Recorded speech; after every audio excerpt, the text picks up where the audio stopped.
Всем привет, кто смотрит это видео. Я в данном случае показываю, как после того, как клиент получит данные по хостингу, это логин и пароль, как он может производить бэкап сайта, или иначе говоря, сохранить свой сайт к себе на компьютер. Сначала идете в раздел домены, отмечаете свой домен, сайт, и потом входите в систему каталог. Вот все ваши файлы. Идем обратно и выделяем этот домен и нажимаем на кнопку скачать. Скачать данный сайт полностью. Да. И мы ждем, пока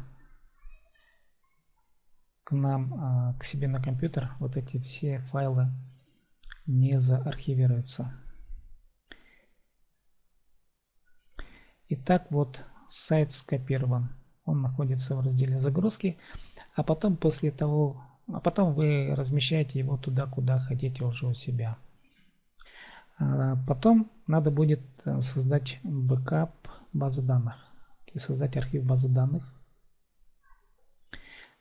Идем в раздел базы данных и точно так же в разделе пользователи отмечаем базу данных и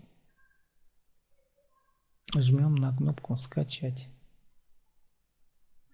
Точно так же база данных скачивается на компьютер. И мы видим, что база данных и сайт, они у нас скопированы. Спасибо за внимание. С вами был Сибдей Том.